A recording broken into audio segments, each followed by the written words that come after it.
Okay, I think we're going to get started. We got a number of people online and it's 10 o'clock. We got a lot of information to cover, so hopefully we'll get through it. I have, before we begin, I have modified the agenda a little bit. I did take off UMN as one of the topics, just because I wanted to mention and talk a little bit about the online video training RFP that we're involved with. So I thought that was a little bit more important to talk about. Beyond that, I think that's it. So we'll just get started. First, I want to introduce myself. Some of you might be new here.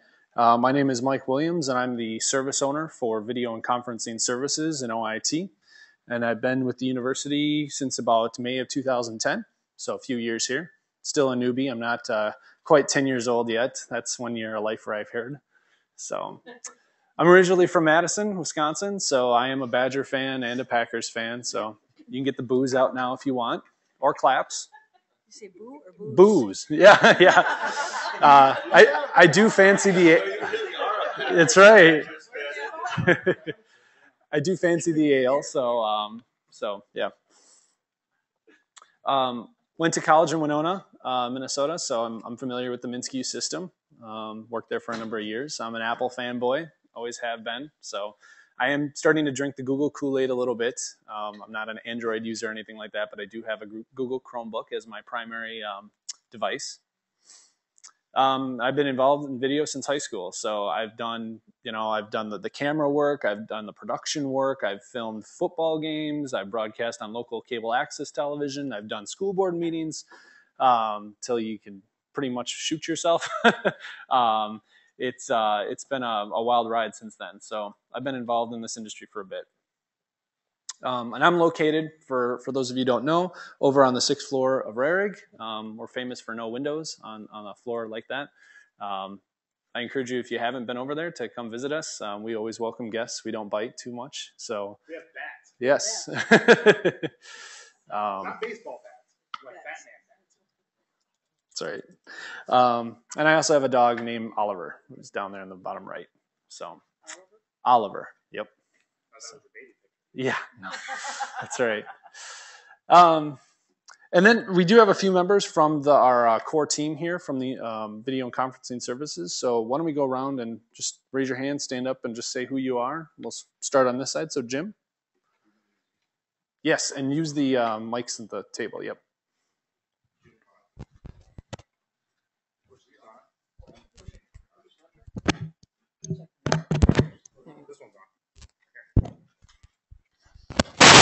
Oh boy.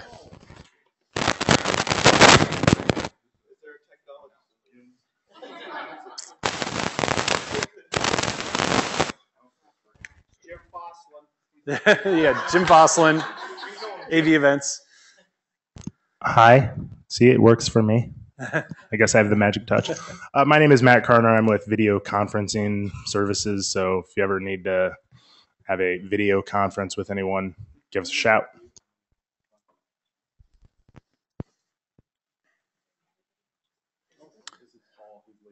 Paul Pecklunas, video producer. Paul Pecklunas from video. Apparently has to be sitting directly in front of this. Oh boy. Well, good thing we've got the director of OCM here. Somebody open a ticket. Oh boy. Lynn Weiler. Lynn Weiler. Mike Grady. There we go. Alex Anderson over here. Yes. Hi. Systems analyst. I work on new tools and stuff. And I think that's it. That's our core team that's here today. So we have a number of other individuals who couldn't make it, but you will see them in the coming months here. So as a group, who are we? So what we've done is this is our university media community. I almost wrote down video community. I have to get out of that thinking because it was this is should be a combination of folks from both the MMIG group, so the media management group, along with the UVUC group. So we are officially retiring both of those user groups and combining them into this one. So with that said, we're here to gather and share ideas on how to use video and audio technology to better the instructional, administrative, outreach, and research experience for all.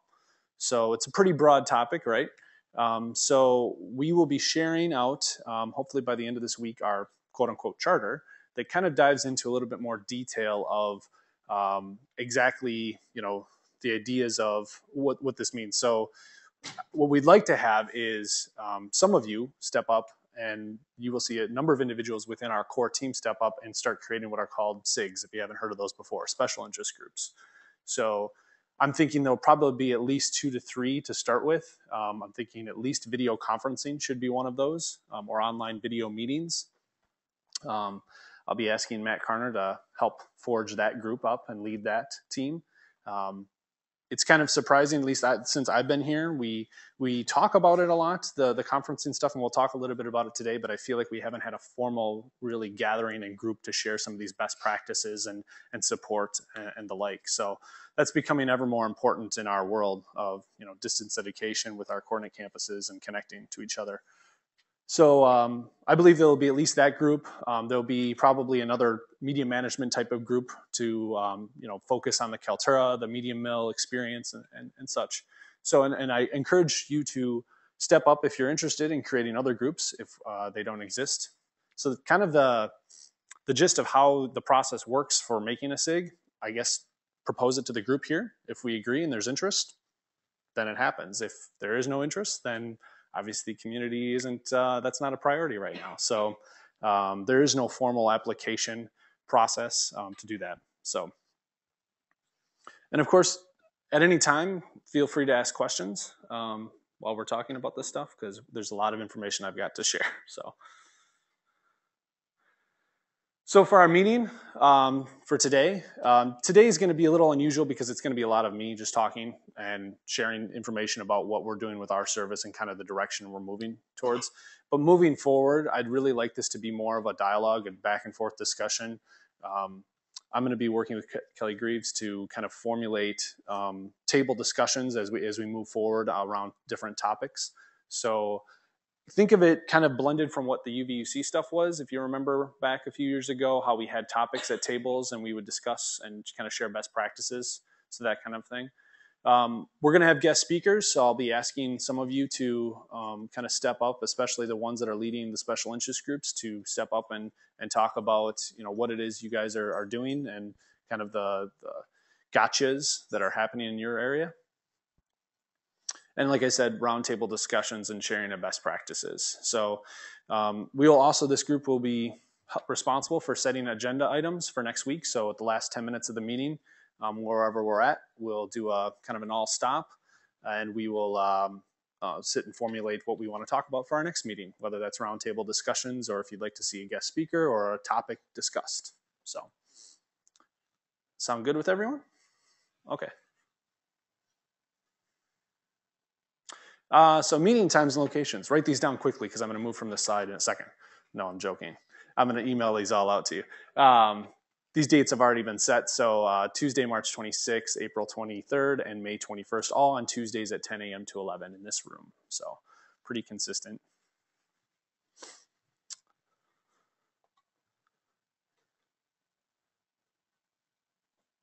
Okay. So the next thing I want to talk about, does anybody know what this is? What is it? B1? Moral? No. Maybe not a location. Like this doesn't exist on our university. Let me tell you that much. But this is what you would call a soundstage.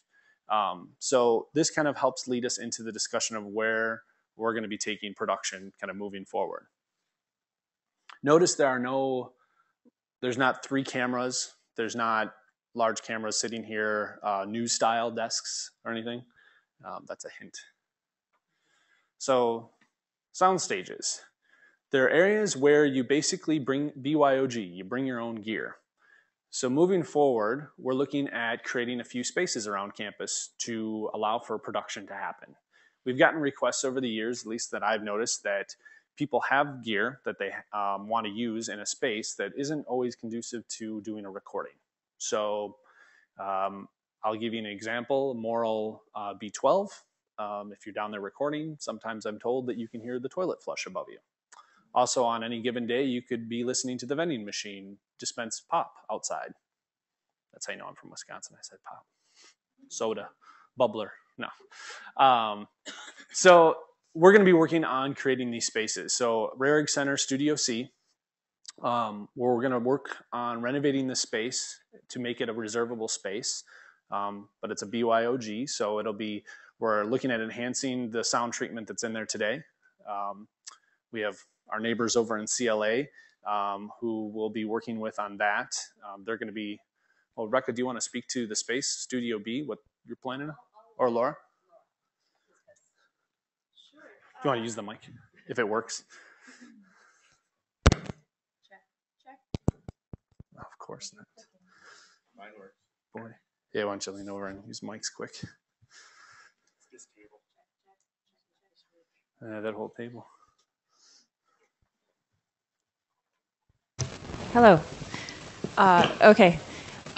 So we are going to have a sort of a similar space in Studio B, which will be a sound stage space. And we are also looking into building a isolated audio recording booth within the control room there. Studio E will continue to be a 3-camera, but that's the focus of that will be for instructional use for classes. I guess that's about it. Great. So it'll be a reservable space. It's not going to be tied to any one department. So we'll still be working out the details of how we want to handle the scheduling. It'll probably be done through a Google Calendar of some sort and the request process. We'll define that later, but just know that that's kind of the plan moving forward. So that's West Bank. On the East Bank, Walter 240. Oh, did we have a question? Oh, yes. When you say bring your own gear, do you mean we bring our own recording devices or? Yeah, so for producers around campus, for a number of producers, I know that they have their own camera gear or they can rent gear and bring them to a space. So essentially you're not having to go off campus to do a recording. So yeah, if you want a controlled environment where it's quiet, where you're not wrestling around with faculty offices and students trying to come in and try doing recordings, this would be a place to do that. So Studio C is much larger than Walter 240, like I'm going to talk about here. But we'll have all the information on the size and all that. I would expect Walter or Rarig to be used more for if you're going to be filming more discussion type of video. So Will this be available for faculty or for students or both? this time it'll be available for faculty and staff. If a student is working with a faculty or staff member to do a recording, then yeah, they would come in with them. So yes. So I'm wondering the timeline, like when you expect it to be ready for us to reserve? I'm expecting, well, the space is available today. OIT has it. It's just not in a condition, I would say, that is very conducive for recording in a quiet environment. So I would say probably late summer, early fall. Yeah, our neighbors are a little noisy right now, but they're going to be renovating their own space. So I guess it kind of depends a little bit on when CLA plans on doing their renovation. So yeah. So is the green room going away? So yeah, so what we're going to be doing, I'm going to talk about that a little later. So if we can wait a little bit. Some of us rely on the equipment in there. Yep. So Walter 240 is a space here on the East Bank. That's where we're going to be doing our MOOCs development that you'd heard about. It's a partnership between OIT and the libraries. So that eventually will become a reservable space. Right now it is 100% committed to the MOOCs project just because of its importance right now and priority. That will get done, I believe, late May. So then after that point, then we're looking at late summer to turn that into, again, a BYOG space. So that will have a green screen in there. We're looking at turning it more into what the B12 space looks like today. So there's a green screen. We're looking at outfitting it with some turnkey options. So getting a lecture, a podium there, and some furniture. So yeah. It's a smaller space, but it's much better. It's way the sound is much more improved. The look and feel. It's a place I could bring President Kaler to and not feel embarrassed. So And then depending on its usage and you know, moving forward with, you know, how people are using the space, we may look at you know, looking at other spaces that we can turn into a space like this into a sound stage. So I don't know that B12 is going to be that space or not. We'll have to evaluate that. So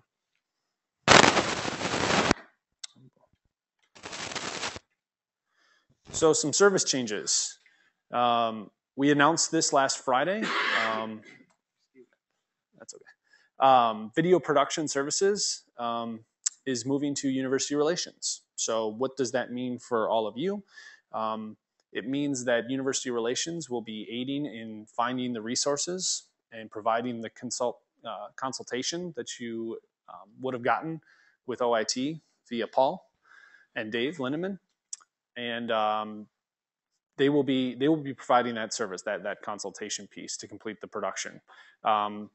When it comes to actually you know, finding the resources, they will be responsible for locating, either using their own internal resources at University Relations, locating department and unit resources, and or bringing in contractors to fill the need. So,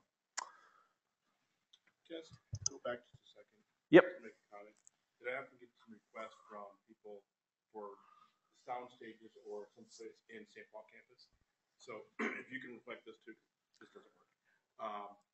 If there's anyone online as well, Yep. you might know some spaces in St. Paul campus. Yep. Because they feel kind of left out. Yep. So the question was, what about St. Paul and creating a soundstage space there? At this time, we are exploring. There is an area over there that they're doing audio recording with right now, and they're going to be turning that space into kind of a smaller Walter 240. It's not sound treated very well, but there's not a lot of traffic in that area, so it works right now. But we'll be again exploring its use and could be investing in that area too. So it is an OIT space. So if we were to renovate it and make it available, there wouldn't be any issues with trying to get department permissions and things like that. So yeah, there is a space set aside. It's much smaller than Walter 240, so it would only be available for smaller productions. Right, but it doesn't get a lot of traffic, that's one of the big things. So, all right, getting back to video production, University Relations has been known for getting marketing related content up online and working with departments to do that. So obviously that is one of their first and primary goals, but they do realize that the scope for video production is much larger than marketing. So they will still be working with you regardless if it's marketing related or not, and guiding you to whatever resource is available either locally or externally for that. The other thing where it makes sense, we're going to be working with departments, OIT is, who are interested in creating educational content, academic content, and we'll be partnering with those various departments after the MOOC project. And that's part of Lauren Marsh's Educational Technology Services. So if you don't know her, she is the service owner for that group. So I'm going to rely on her to provide a little bit more of that information in terms of how do you partner with OIT to do something like this. So.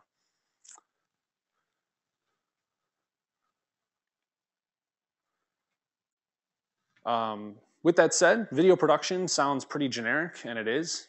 So one of the things that I'm struggling with that I'm going to rely a little bit on this group for some guidance on is kind of explaining the need for, there's video production in the sense of you need to create 3 to 4 minute videos for outreach or whatnot. But what do we do about, are we still going to support, Connect meetings, media site, and live streaming?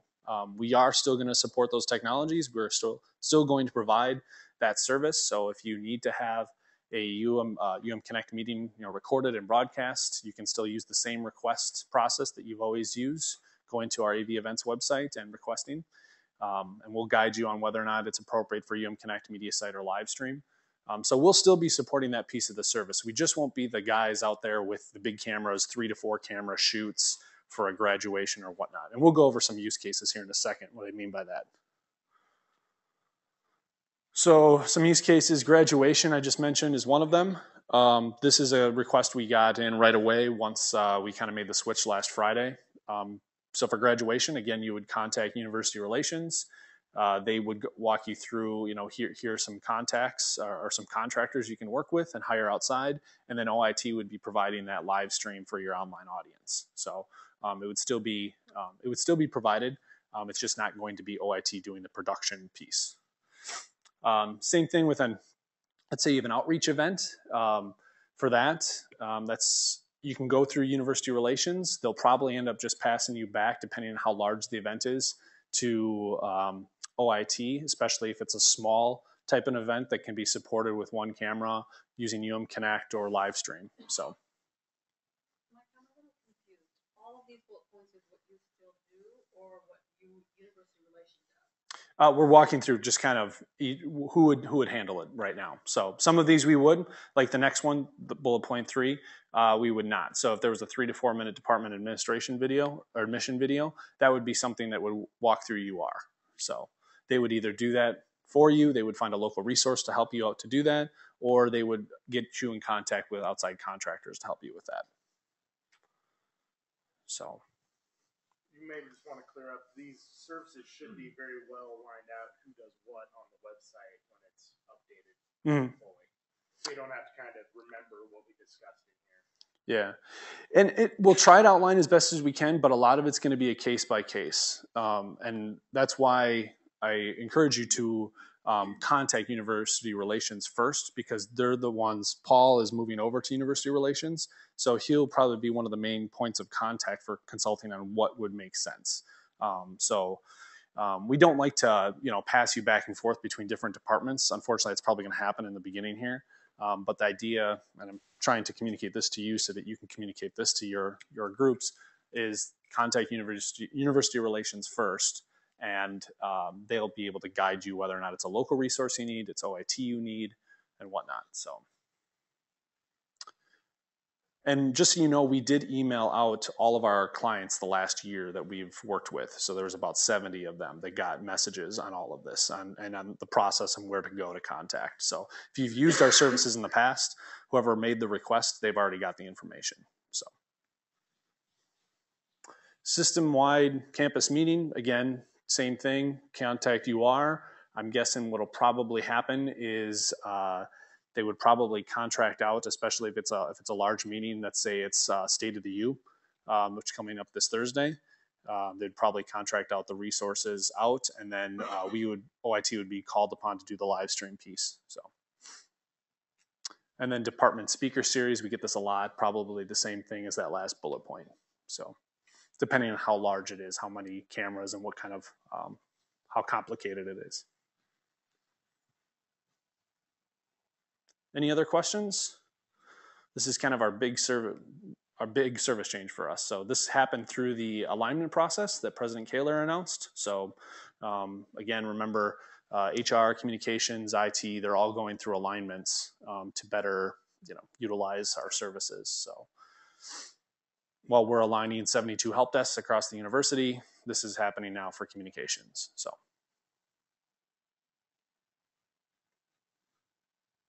Cool.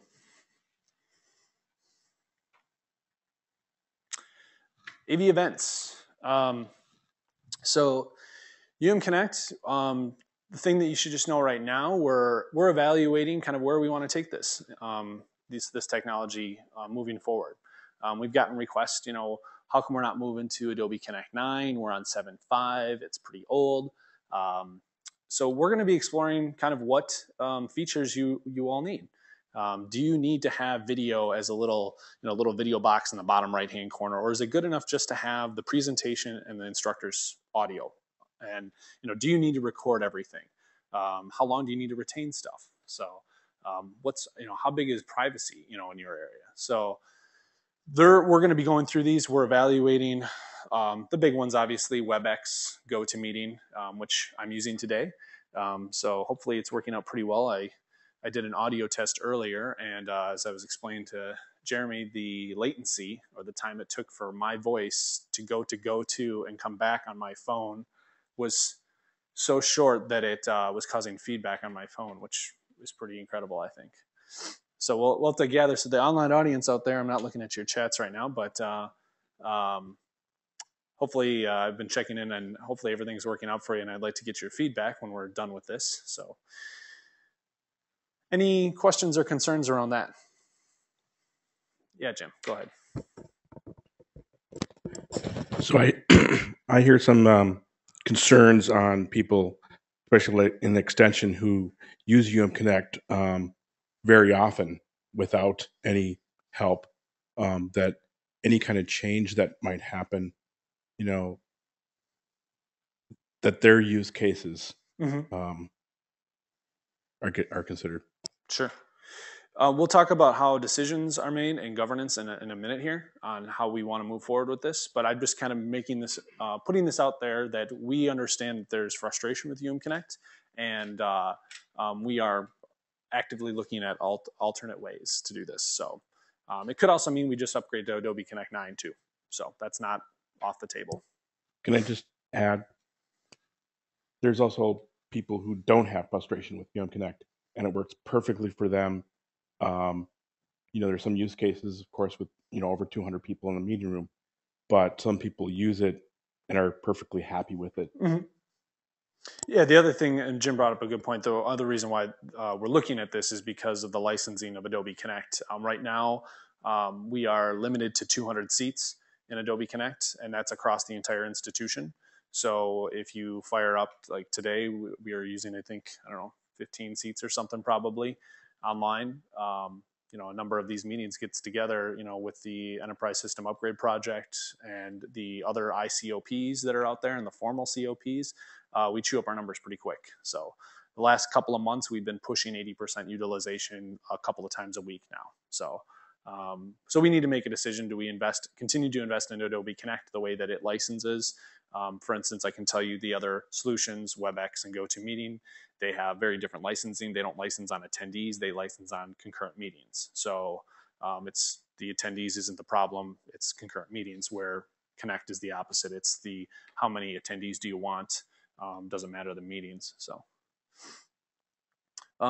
again, we're evaluating that. So there's a few pressures that are making us look at this. The other thing that you should be aware of that I've been working with our folks on is the kind of our service area for AV events itself. So if any of you have ever requested to have a Connect session recorded, you would see one of our guys, Jim's one of them, Tim Anderson's another, that would roll a cart out and we would do the production for you. Today we're limited by 3 of these kits and the number of people that we can have. So in any given time, we can only have up to 3 meetings that OIT supports using these kits. So how do we grow that service without exploding costs in both hardware and people? Well, one of the things that I know that we have looked at in the past but haven't been very good at it, but want to expand on, is this idea of consulting with you. So going out and training your folks on how to do a Connect or an AV event type of thing, whether it's GoToMeeting or WebEx in the future, and working with you on what type of hardware do you need as far as audio and video. What are some of the best practices around having the presenter repeat questions? So working with your groups on basically expanding the service and having you kind of take charge in that area. So we know that not everyone's gonna do this, but we do get requests every once in a while for folks to, they're just interested in doing this themselves. They might have the student workforce to do this, and they want to take that on. So we're looking at expanding that piece of the service here. Anything else? Nope. Online video training update. Well, this topic is partially my fault. I'll take responsibility for it. So this last summer, there was an email sent out from the Web Standards Group. If you're a part of that, you know what I'm talking about. They asked, is lynda.com worth investing in? Should I buy an account? And there was about 20 emails back and forth. And then I jumped in and I opened my mouth and I said, what do you think if we just get together and we just license this for everyone? Because it sounds like there's a ton of interest for this. And then about 50 emails later, and now we're in an RFP process. So I'm going to try to keep my mouth shut moving forward on some things. So we're finishing it up. Usability testing was 2 weeks ago. Ironically enough, I'll be honest with you, both tools that we looked at, if you attended the sessions, the public sessions, Atomic Learning and Lynda, did not score very well in usability at all. We were looking at it as a just-in-time learning tool. It is not a just-in-time learning tool from what we can tell, at least not the interface that they provide today. So we're in the middle of contract negotiations with both vendors right now, and we're working out some creative licensing. Both are not free by any means, and they have very different ways they like to license. So that's about all I can really tell you in terms of these main bullet points. We're working with some groups right now, CLA and CDES, to find out, get some numbers of students that they think they would be interested in licensing. And yeah, just a show of hands here. How many people use Lynda or Atomic Learning? Okay, so about half or so. Okay, how many people here just use Atomic? No, all Lynda users then, or is there? Are they using a different? Are you using a different tool? Okay. Okay. Good to know. We should have that wrapped up, hopefully, I'm hoping within the next 3 weeks. We have a meeting Thursday to discuss the next step. So, video conferencing. We have a new West Bank video conferencing classroom now. Video is the priority for scheduling, so it's not tied to any one department because it's through the Office of Classroom Management. So you'll schedule through them. It can be used for meetings and classes. It's located over in Humphrey, room 20, and there's a little picture of it. So I think this was a great collaboration between Jeremy and my group. Jeremy Todd's the director of Office of Classroom Management. And so, or the what? Really? Oh yeah, yeah. They're the ones that needed the space. Right. The catalyst. Yes. So, yeah. Go ahead and work on booking it. I don't think it's used very often yet for video conferencing anyway. We will be doing an orientation for the professor hopefully this week or next, right, Jim? So we've got one class in there. Starting mid-semester, his class with Ohio State, Illinois, Indiana, Wisconsin. Got it. So for the online audience, yeah, we're starting training with one faculty member that's doing distance education with Ohio State and other campuses. So the room, it's the first semester, so it isn't used quite a bit yet, but hopefully we can get some interest. I know when we had Studio C as an ITV classroom, there was, I don't want to say a significant amount of usage, but there was usage. And when that went away, that was a kind of a pain point, I know, for a number of people on the West Bank. So this kind of returns that. How many local participants does the room support?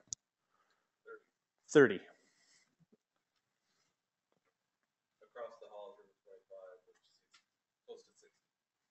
Yeah, across the hall, there's, just for the online audience, there's a classroom that supports almost 60. So, with video conferencing capabilities, yep, however, very much like you see here. It also is priority to the Humphrey Center, yeah. Correct? So yeah, priorities to the Humphrey Center for that. So when they're not scheduling or when they're not in there, then it is available. So, anything else? All right, moving right along, right about on time. All right, so media tool updates. This is probably why most of you are here, actually, I feel like. So Kaltura, Media Mill, Media Magnet, a new transcoding engine, YouTube, and Google Drive. So we have a fairly large suitcase of media tools, I would say, and this is only some of them that my group supports. So just to give you an update on where we're at, Kaltura, we've launched, that was launched back last May of 2012. And it's been, I would say, very successful. We get very few tickets on it, especially compared to Media Mill and Media Magnet. Kaltura is, at this point in its, the stage at which it's launched is inside of Moodle. So it's a plugin inside of Moodle. So if you have a Moodle course or you're a student enrolled in a course in Moodle, you have access to the functionality. It's called video assignment and video upload. And so far, I would say, I'd like to give you some numbers, but I don't have anything prepared for January here, but I can tell you we have well over 1,000 users using it today, actively using it. several terabytes of information stored up there in the cloud. Kaltura, if you don't know, is a cloud-based media management system. And like I said, today it's just tied into Moodle. Where we move from here, there's a pilot group, which a number of you are involved with in Media Space. Media Space is their YouTube type of interface. It's the interface that would replace Media Mill for managing your media. At this time, the pilot group is still working with version 4.5, and what we're dealing with are some performance issues on that. And I'm waiting to host another pilot group meeting probably in the next 3 weeks to kind of go over kind of next steps for what we want to use Media Space for. I'm going to jump real quick to YouTube. Media Space, when we first signed on with Kaltura, was going to be, again, that replacement for Media Mill for both public and private media for users that didn't want to use Moodle to do media management. YouTube, since we've launched it just a few months ago or turned it on in our Google domain, has proven that it is a very viable tool, especially for public media. Turns out half of what's in Media Mill today is listed as public. Today, we are supporting close to 80 terabytes of video inside of Media Mill. That's a significant amount. 40 terabytes of information is marked public already. Now, granted, public means that it's available if you know the URL to get to it. So it's an unlisted video. And just FYI, we have gotten a few tickets on students and faculty saying that some of their stuff is showing up in Google searches. That is because that you have taken the URL, somebody has, and put it on a publicly accessible crawlable site. So that's why it's searchable now. So once you put the URL out there for Google to see, it's findable now. So if you don't share the URL and put it on a website, then it wouldn't be crawled. So that's to answer that mystery question. So YouTube, moving forward, is going to be our public domain area where we will push, content that's made for the masses. So we're working right now on how we make that available inside of Media Mill for instructors to basically with a one-click button to launch it into YouTube and migrate their information that they have over. It won't be done in mass because we know that people may have marked something public and they want it to be unlisted. Just so you know, though, in YouTube, you can unlist your stuff. So if you put it there, you can set this up as a preference. So everything you push up to YouTube is unlisted by default. By default, it is public and it is listed. So just be aware of that. But yeah, YouTube for HIPAA type of stuff or FERPA violating things, it is a great resource, especially for marketing and outreach type of stuff. So it's got great analytics. So it's pretty nice, especially for a free product. So go ahead, Rebecca. You can also do captioning. Yep. You can also do captioning on there on YouTube. So it's got some built-in stuff that kind of works, but you can also upload your own caption files and add that to it. So. Sorry, my mic's not. I'll repeat it. If you do use, in any situation, YouTube's captioning capability, it's not very good. Right. And, you can get some very amusing text in your captions. So if you've got a transcript, use that. And if not, read through the captions and fix them. Yep. Yeah, that's what I was, maybe you didn't see my expression. I was saying when they said, the built-in one, I was kind of like, it's not that great. So, just remember for the online audience, if you are using the built-in captioning tool in YouTube, that just to really verify it because it's not the best. There are services out there. 3Play Media is one of them. Automatic Sync is another one that can do the captioning for you, and you can use that transcript file back on YouTube. So there is a number of individuals over at the disability services area that are very familiar with YouTube and captioning. So if you do have questions, I would contact Tonu. Is that how you say his name? Tonu. Yep, Tonu Mick. So he is, I know, kind of the resident YouTube-y guy over there that does captioning. So Media Mill, Media Magnet continue to live on. MediaMill is starting to show its age, which is going to lead me into the next few things here. We're expanding storage today. We're almost at 80, again, terabytes. So it is heavily used. We are still getting many user requests, so it is still a very useful tool. Media Magnet also, they are two distinct tools, just so you know that. MediaMill, again, is more of your generic media management platform, where Media Magnet is really meant for lecture capture and syndicated media. Media Magnet, at this point, the use cases that it offers, I don't think Kaltura will be able to support. So we are probably going to be rebuilding Magnet, which is actually a very light application, moving forward here, probably this summer sometime. And it's going to take advantage of the next piece here, the transcoding engine. So if this is confusing in terms of trying to map all these things together, I realize it is, and I'm putting together kind of a graphical diagram of how these things connect and who gets served by what and what groups would be interested in each of these. So that will be coming out, and I'll send that out to the Google list as well. But we are building a transcoding engine, and this is to solve a use case that both Kaltura and MediaMill offer, but not in a very elegant fashion.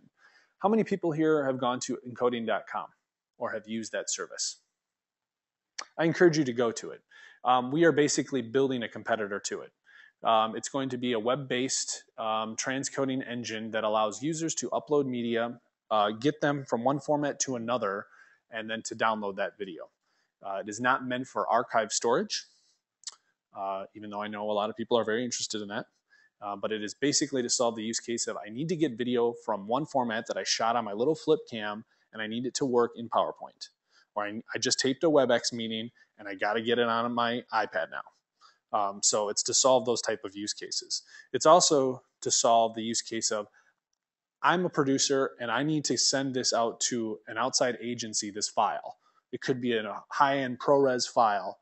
I don't really want to convert it though, or maybe if I do, I want to convert it just so they can preview it. But I want somebody to be able to download that. So I want to provide them a link that they can do that with. So this would solve that use case. You can upload it. It's kind of temporary storage. Media will be available for 2 weeks, and you can send someone the URL. They can download the large file, and then after a couple of weeks, that file will expunge. So kind of get it. It's kind of a very simple, but I think a very useful tool that a lot of people use MediaMill for.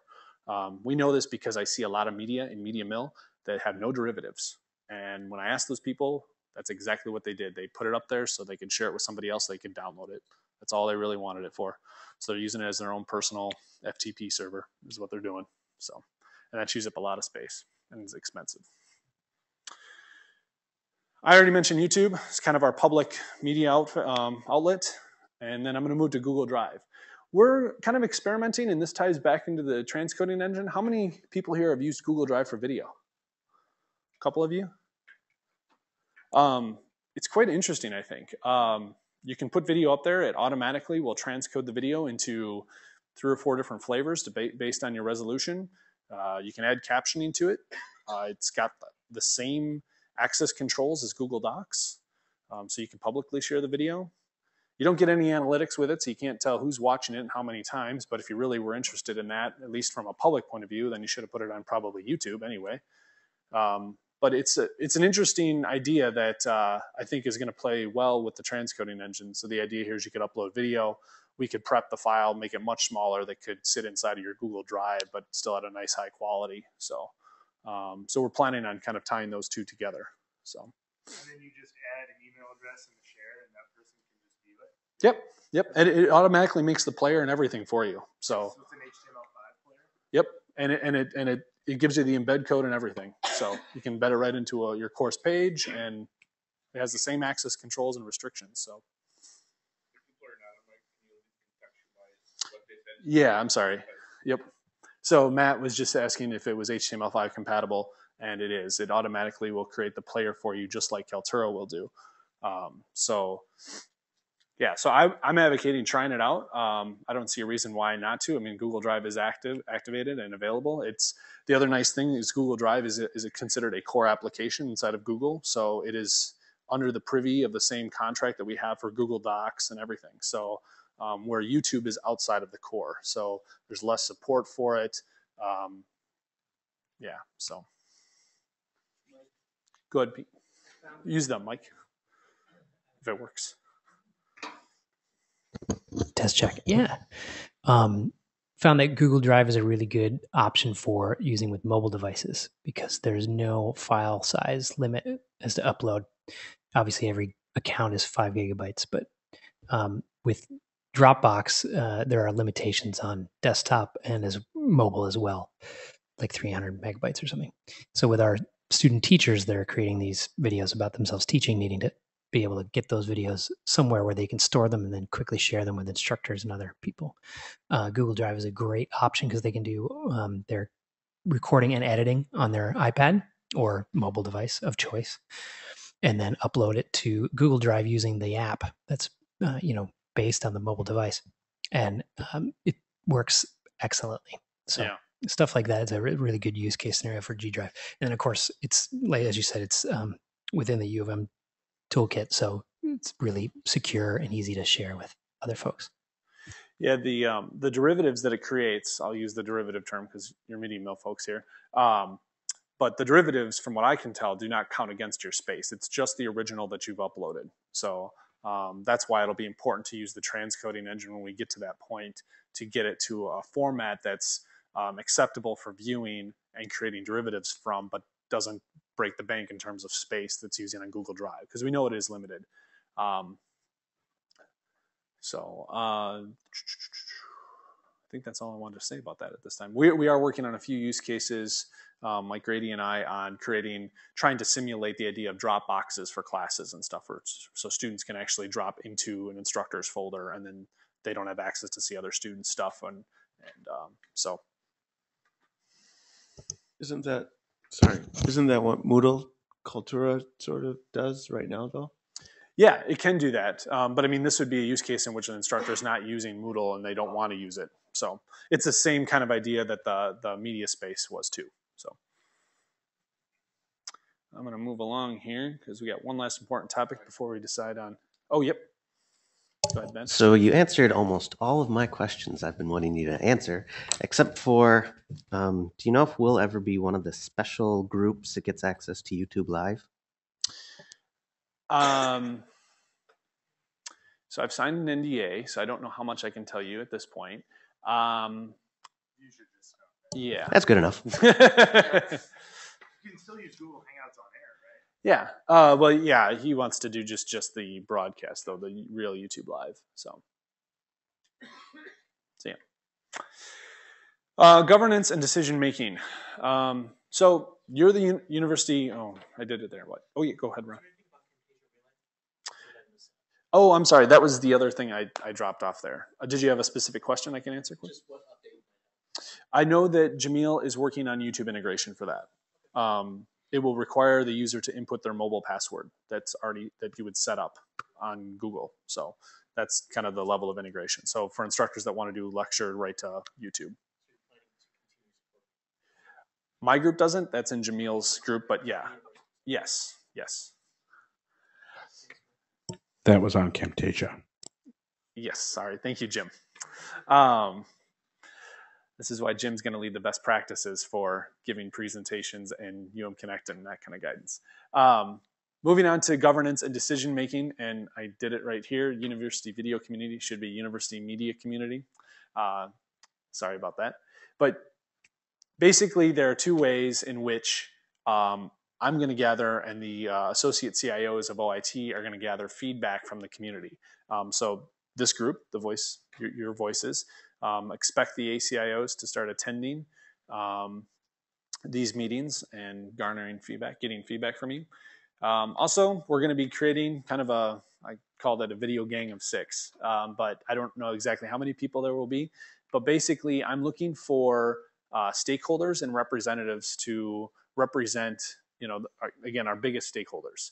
I want to meet monthly, and they're going to help provide me with guidance. It's kind of, think of it as a steering committee around specific topics. So those topics could be, what do we want to do?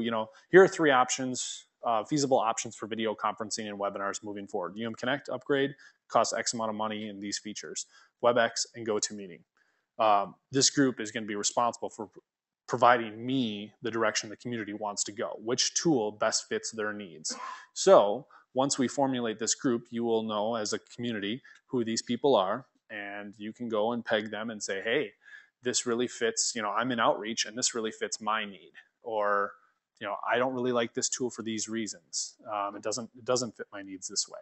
And these people will be responsible for providing and coming together and making a consensus decision around what the community wants. And I will take that back to the ACIOs, and they will take what this community says in these meetings, and they will take what that group of 6 says, combine them, and then tell me, Mike, you've got $20,000 more funding for next year to implement WebEx. And then my team goes ahead and we implement. So it's a way for the customers to connect with what's happening in central IT and where the purse and the money goes. So that's what that group's going to be. So if you're interested in that, please let me know.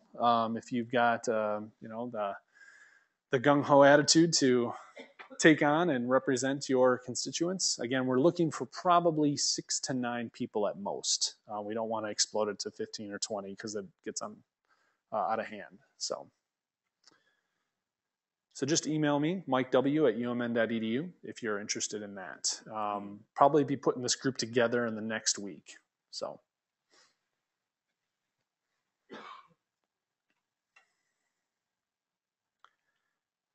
And with that, I think that's my last slide. So topics for next time. What do you want to know more about? Go ahead, Rebecca. Mike, I don't know if this is the right place to bring this up, but the Gopher conferencing is going away and on the 28th, and Intercall is replacing that.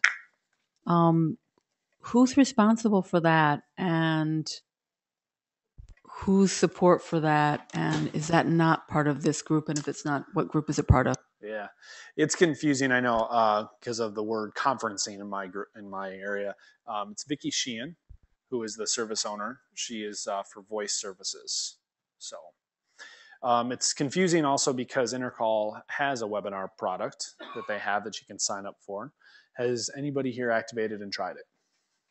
I have. I'm just wondering if anyone else. Jim. Yes, so there is a webinar component to Intercall's voice conferencing system, and they've activated it, and you have to go on and you sign up for it. But I'm just wondering, no one's tried it? Okay. Personally, I don't think it's that great, but I'll let you be the judge of that. That was a decision that was made, unfortunately, before, from what I can tell, before the new OIT structure happened. So that was something that was already in motion. It may fall into my service bucket at some point, but today it's Vicki Sheehan. So if you'd like more information about that, but I can bring her in and we can have a dialogue about that. We're having some issues with how to set that up and how to bill it. Okay. Yeah, she'll be able to explain that much better than I can. I don't charge for my services. Not Media Million, no.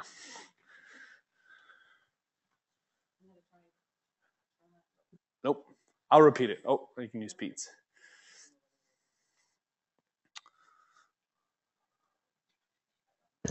For the informal or the topics that we're going to do, how would you like us to arrange ourselves? I have a number of ideas.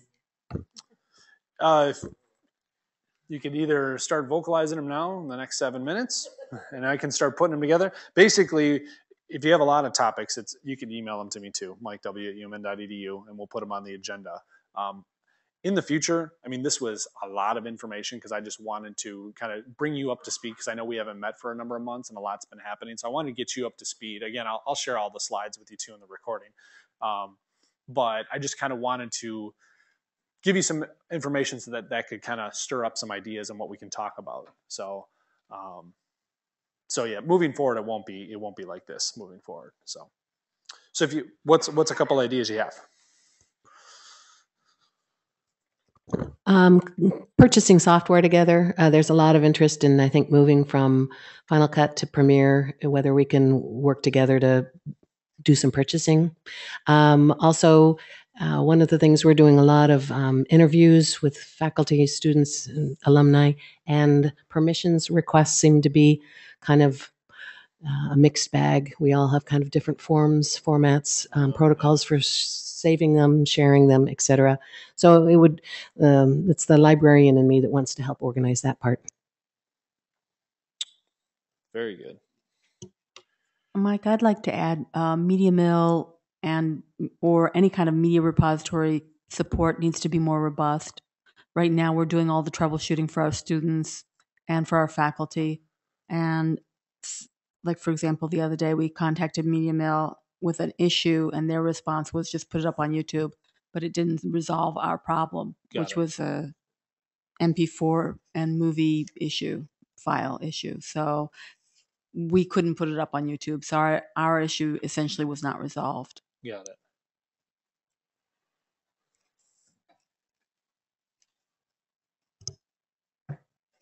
Mike, I'd add to that production support or better coordination. This overlaps with a lot of other communities of practice, however, so figure out the right place and the right time might be good. What could you expand on that a little bit? Production support, what you mean by that? Well, and so maybe obviously I support student produced media, but there's also, as we've talked about, faculty produced media, and then there's all kinds of different types of produced media. When you get into professional, that seems to be a little bit different. So sort of do it yourself, user generated content. So you're looking for kind of a discussion around kind grassroots of video. Yep, grassroots videos, best practices, how to, okay. And infrastructure. Yep, where are the resources at for doing that? Yep. I just sent them your way. Smart learning comments. That's awesome.